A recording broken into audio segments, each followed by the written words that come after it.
Welcome back, Simian Squad, to another Reddit Wednesday here on Mr. Sean Productions. Today we're going to be covering several stories about Call of Cthulhu. I know when you watch an RPG Horror Stories video on any channel, it's almost universally Dungeons and Dragons, and there are so many more TTRPGs out there that I wanted to cover one that I am currently reading through the rulebook to learn how to run, as my own friends and family have expressed interest in learning to play Call of Cthulhu. So hopefully these stories today will teach me what not to do.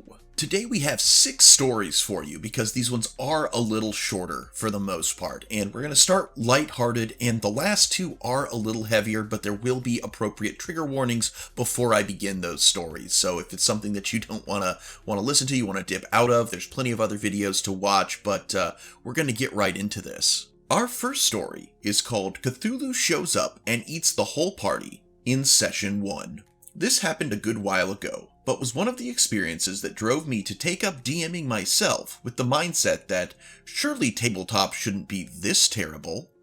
So I was around 19 at the time and had just joined the Tabletop Gaming Society at my university, looking to dip my toe into some tabletop RPGs and see what the fuss was about. I was directed to a Call of Cthulhu campaign that was just starting up, ran by a guy who liked the game so much that even his nickname was Cthulhu. Good sign. So I sit down and roll up an elderly alcoholic priest who's doubting his faith and trying to find some evidence of God. The idea I had was that his search for true faith would lead him into discovering Lovecraftian horrors. Basic stuff. There were about 5 of us, but the rest of the group are unimportant. Oh, well, that seems a little bit of hubris, but okay. The DM starts us out on a boat heading to an island to investigate discoveries of a new religious artifact that had been uncovered there. The boat arrives and our group heads into the island to see what we find. Shortly, we come across your stereotypical group of cultists gathered in a circle around a strange artifact, chanting the typical Cthulhu Fatagan stuff while the head cultist read from an ominous book. I asked if I could sneak a little closer to get a look at the book or the artifact. The DM smiles and responds, "Go ahead, I dare you."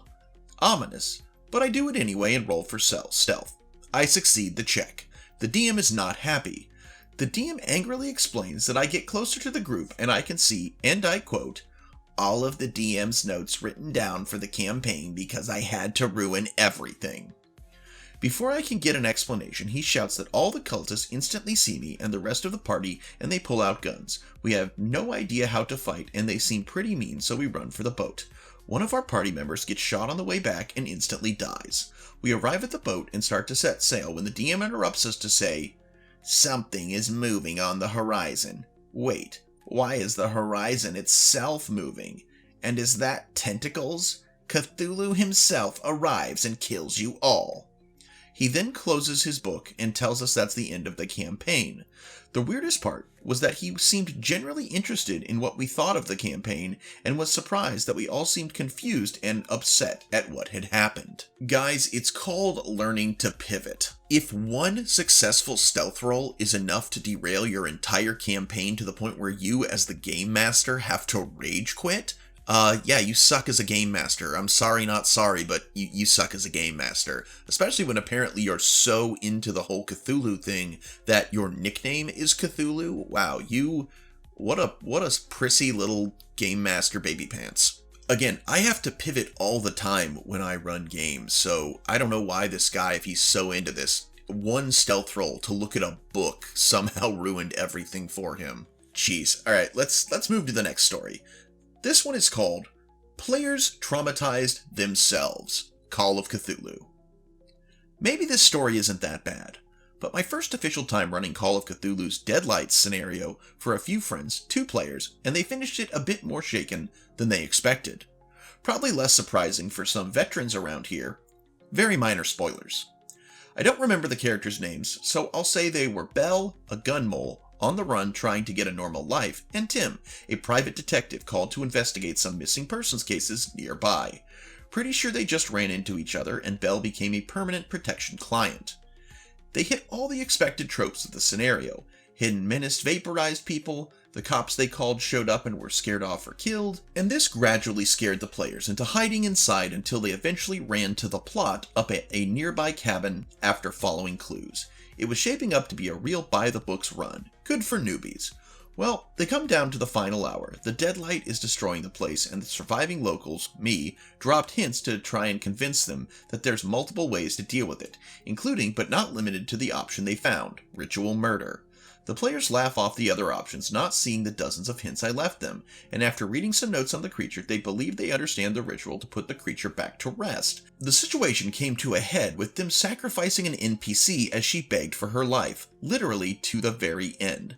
They were uncomfortable, but thought there wasn't another way. The session ended after a very short but harrowing description of the process, and the very quick realization that they didn't have to kill anyone at all, and a brief, heavy silence. They were thankfully very satisfied after taking some time to process what happened, but said they'd need time before playing again. Understandably. Yeah, again, I haven't played Call of Cthulhu yet. I was given the book for Christmas, and I've been working on my D&T campaign, so I haven't had a ton of time to read it, but I know things can get heavy, and I think people need to go into the game, knowing that. And again, these were newbies, but wow, they might have traumatized themselves, but dang, they opted for ritual murder real quick. So, dang. But yeah, guys, Call of Cthulhu is not D&D. It is not about fortune and glory. It is about maybe trying to stay sane or alive, and usually failing at both. Our next story is called 5e Kids vs. Cthulhu equals crying and rage quitting. I run Call of Cthulhu. Have for 4 editions. Love it in all its various forms of delicious terror. Decided to run some of the Gateways to Terror 7th edition scenarios on Roll20 not too long ago.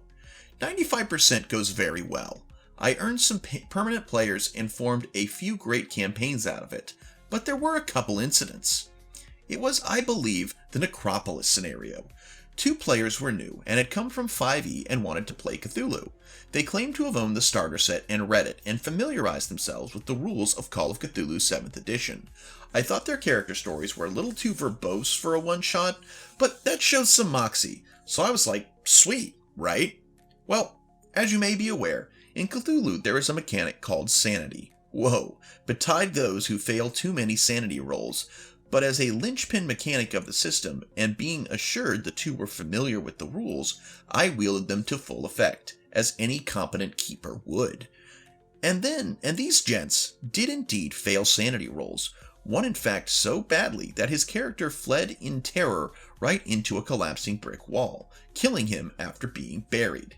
The other player rolled, failed, and fired his gun in abject terror, striking a fellow investigator, who was fine with it, by the way, being a Cthulhu player veteran. Both these gents flipped their lid. One said, "That is not in the rules. Why would it be?" I calmly showed them. They started yelling how stupid it was and trying to get the rest of the group to join them in yelling at me.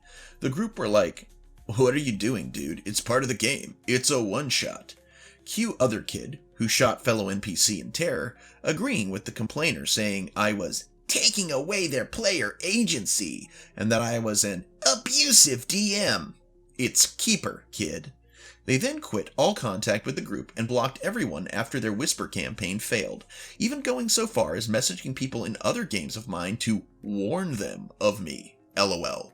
Failing to grasp that people they were contacting were not only friends but avid players of Call of Cthulhu I have killed dozens of times in games. LOL. Fast forward a few months, and the same rage quitting happens when another player, with only 5e experience, fails a sanity roll and gets taken out because of it. Mid-game, straight up tells everyone to F off and leaves in a huff. At least they didn't contact everyone after, but damn. Any other Cthulhu judges suffer the same douchery? And is this just a case of, in 5e you are superheroes, in Cthulhu you are powerless, and their egos couldn't handle it? This one is definitely displays my biggest fear of switching from running D&D to running Call of Cthulhu, is that I am worried that the players will be like, yeah, we're all powerful, and they'll go into this going, yeah, we're gonna fight Cthulhu and eldritch horrors, and then be like, oh, we died, oh, we went insane, oh, this isn't the power fantasy I was wanting. It's definitely a drastic shift, but I'm really hoping we can make that leap, because I mean, I do love D&D, don't get me wrong, but I am a huge fan of H.P. Lovecraft and the Cthulhu mythos. Probably my favorite type of fiction ever written. I was playing The Sinking City yesterday. I'm actually recording this the day after my birthday, so this won't come out for a couple of weeks, probably till like 2 weeks from then, but from the day I'm recording it today. But no, I definitely was playing The Sinking City while listening to The Shadow over Innsmouth and going, man, I really can't wait to run Call of Cthulhu once I wrap up my Dungeons and Dragons campaign. So I'm really hoping the transition is made somewhat seamlessly. Again, I don't read these stories ahead of time, and this title was like, oh my gosh, this one's getting into this video, and it's called Call of Cthulhu. My player got thrown out of a window twice. Also, warnings for spoilers. I was running the Call of Cthulhu RPG, the Haunting scenario, and my friend was the player. The Haunting is a simple dungeon in the Game Master's Guide where the player is hired by a landlord to go into a house in 1920s Boston and try to figure out what's causing strange noises, since nobody wants to rent it and the last family who lived there fled in terror. It's meant for a small party, but it's possible for one character to do it, and I played it exactly as written to see how difficult it would be. His character, Professor Warren Bedford, spends quite a bit of time investigating around Boston to find out the history of the house. He finally gets there, goes to look around inside, and when he gets in, strange banging noises come from upstairs. He searches the ground floor, then goes up to investigate the second floor. Upstairs, one of the rooms is clearly the cause of the banging noises, and inside it's empty except for a bed frame and a dresser, with a window on the far side. When he goes into the room, scratching noises come from the window, so he goes to investigate. However, it's a trap. When he gets to the window, he's struck from behind and goes flying out the window with no save since he was unaware, taking damage on the landing. He rolls a 6 and only had 8 hit points. Characters are frail in this game. He also had a rifle which discharged on impact. A newspaper seller came by to see if he was okay, and he said yes and didn't require an ambulance to be called for.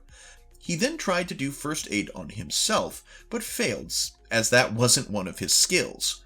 He then went back into the house without resting to heal, went back to the bedroom, and went to investigate the bed frame, which he figured must have been what threw him out the window. As soon as he touched it, it again animated and threw him out the window a second time. Since he was facing it, I let him choose a strength saving throw to hold on to it, or a dexterity saving throw to catch the window frame. He went dexterity since that was higher, and failed. Of course, he rolled a 4 on his damage roll, and with only 2 hit points left, died on impact. The newspaper vendor later found him and called the police and an ambulance. Police believed his death to be a bizarre accident or suicide. This was 2 years ago, and I still make fun of him for it to this day. This one is definitely a more lighthearted, funny story about this game. Definitely Call of Cthulhu is not meant to be funny like a lot of D&D. Like a lot of D&D campaigns, you know, they say they start out like Lord of the Rings and they end like Monty Python and the Holy Grail.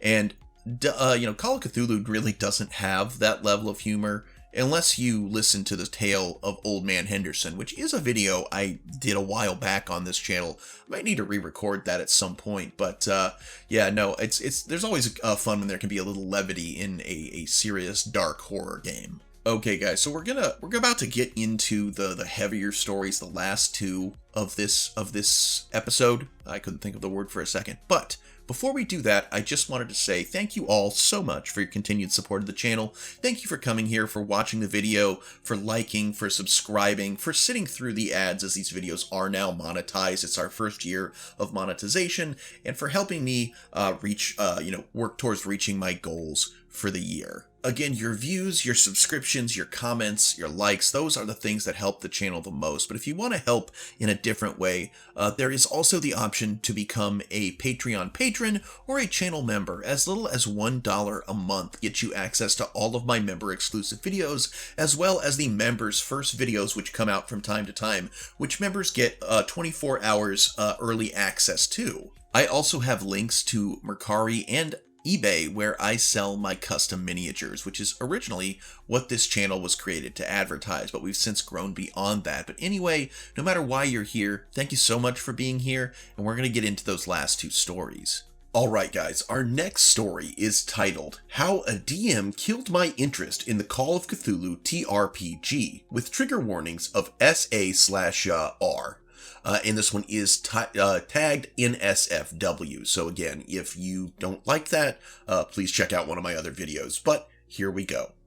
Some details may be wrong about this post, as the scenario happened about 5 years ago, but the crucial information is correct. This Call of Cthulhu campaign was the second half of a long campaign. I was playing a private investigator with a focus on investigation and photography. Before this happened, while the campaign was linear, we were given freedom for creative solutions to problems, such as beating a mummy encounter by me stunning it with the flash of my camera and two others wrapping it in a carpet. So I had no complaints about the campaign. Until one session. Earlier in the session, one of the other players failed a sanity check badly and ended up with either an indefinite or permanent insanity. Keeping it secret, DM and player separated themselves, then came back after a few minutes. The character would end up staring at locks, open wounds, etc. throughout the session. Eventually, I fail a sanity check and end up falling into the fetal position because of temporary insanity. The DM asks the player to leave with them again. They're gone a bit longer, but come back. I'm immediately suspicious when the player comes back looking sheepish, and the DM has a shit-eating grin. The DM then describes how the player's character forcibly and non-consensually butt-loves my character while he is cowering, completely out of the blue. Everyone at the table is in shock, except for the DM, who is laughing about it, and he then continues the session like nothing happened. The player approached me after the session and was incredibly apologetic, telling me about how the DM strong-armed him into that happening, as his previous sanity break had given his character an obsession with openings, which apparently, to the DM's logic, led to the character thinking that was a good idea. Never mind the fact my character was fully clothed. I haven't played a game ran by that DM since, nor have I played Call of Cthulhu since then. I know it isn't the game's fault, but that scenario just left a bad taste in my mouth. Guys, while RPG Horror Stories is not what I would necessarily call a regular fixture on my channel, it has been, anytime I've done it, there's almost always come up a scenario where I've had to remind people that when you are setting out to run a game, while I'm not a fan of the consent and red flag forms, I think if you are going to have sexual content in your games, that is something everybody needs to be on the same page. I don't think it's necessary to maybe go through like everyone's entire list of fears and phobias and all that, but definitely when you're getting together with friends or strangers to play a game, you need to know right from the start whether people are okay with sexual content, just because honestly, that's not the kind of game I want to run. So I don't want players bringing that into the game, nor would players who aren't comfortable with that want their DM forcing that on them and telling a player, hey, since your character is insane, you have to commit this act on this other player. Again, I know Call of Cthulhu is different. I'm not exactly going to say, hey, they're taking away player agency, but geez, man, you gotta, if you didn't confirm that everyone was on board with this at the start of the game, just don't do it. And the DM seemed pretty smug according to this story, so I just think he's kind of a freak. Alright guys, we're about to get into the final story. If you've made it this far, why don't you post in the comments, Call Collect. We're talking about Call of Cthulhu, type Call Collect in the comments if you've made it this far, so I know that you have. Thank you so much for being with us today. And without further ado, let's get into that final story, which is called Failed to Call Cthulhu. Twice. And this one also does have an SA trigger warning. Again, I told you the final two stories would be a little heavier, so let's get into this. I recently got the 7th edition Call of Cthulhu books for Keeper and Investigators. I even rolled up some interesting characters just to test out the mechanics, but while I was writing an adventure, I decided to try and play a character first. So of course, I went looking for a group online. The Keeper asked me a few questions before letting me into their group. He said he was starting up a new game and would be delighted to have me join. After going over general expectations, he told me to join the next week for introduction. However, when I did join, it was not a Session 0. I'm sorry, Crispy, but Session 1. The players were a woman who was a botanist, Keeper's wife, a guy who was a pro wrestler out camping, Keeper's friend, I think, me, the book dealer who knows the occult, and a girl who was supposed to be a park ranger, I guess. It wasn't very clear. She was the Keeper and botanist's daughter and was only 15, 16-ish. This is relevant. Whatever you're thinking, yeah, it might be that, or worse. The first session was actually tame, and made me happy to play since we jumped in with us getting hired to investigate a cult in the woods. We were told they worshipped a strange deer goddess. For those who don't know, it was Shub-Niggurath. But I've played and DM'd D&D plenty of times that I could play it off like I had no idea and only used the info available to me. After meeting a cultist and being chased by a strange creature with 4 antlers and 6 legs, we also found ourselves at a twisted-looking, blood-red tree with effigies and markings all over it. The session ended with us going back to a lookout tower and trying to get some rest and regroup. In the middle of the night, the park ranger was abducted and we stopped there for the day. I actually liked the cliffhanger that was put in here and was excited to see where it was going. As a storyteller, I thought of about 5 things that could happen, like she was secretly part of the cult, maybe a sacrifice, turned into a monster, and so on. If I only knew what was to come in Session 2 when we got back the next week. We had a small recap, and then picked up at the abduction part. We woke to see the PR gone, and we looked for clues nearly Scooby-Doo style, when Wrestler found a pack of matches with a hunting lodge's logo on it, the one that had been closed and condemned for years. So we were off to the lodge. Meanwhile, the Keeper roleplayed with PR about how she woke up with her hands bound behind her back. The cultists came to take her to what was a deer-like shrine and started to chant near it. Once the chant was over, she was then escorted to a large room with an altar, and they laid her down and bound her to it, while a man in a makeshift deer robe came out with a hunting knife. And this is where it got really bad, really fast. Park Ranger. I never got a chance to escape. Keeper. You had your chance during the chanting, but you passed it up. Sorry. Park Ranger. So now I'm going to get sacrificed? Keeper. Not quite. This is a twisted fertility goddess, so the knife is to remove your clothes. Park Ranger. Oh, well that makes sense.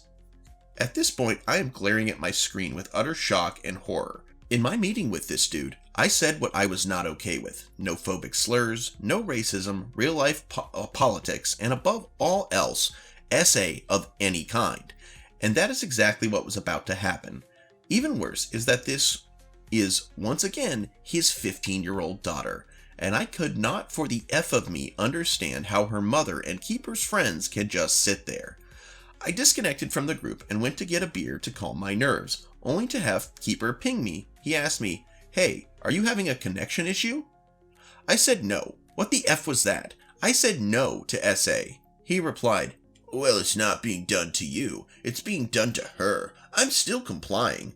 Yeah, I dropped the chat and then blocked him. No, I never asked how he was okay with doing that with his daughter, mainly from the shock of things, and honestly, I don't want to know the answer to it anyway. It wasn't for about a month that my second failure came about when I finally wrote enough to run my own game. I had about 3 people who wanted to play, which was cool, and this time I made sure we had a session 0 together. During the character creation part, I talked a little about the game and how it took place on a train headed into Montana, where I planned another adventure with the group.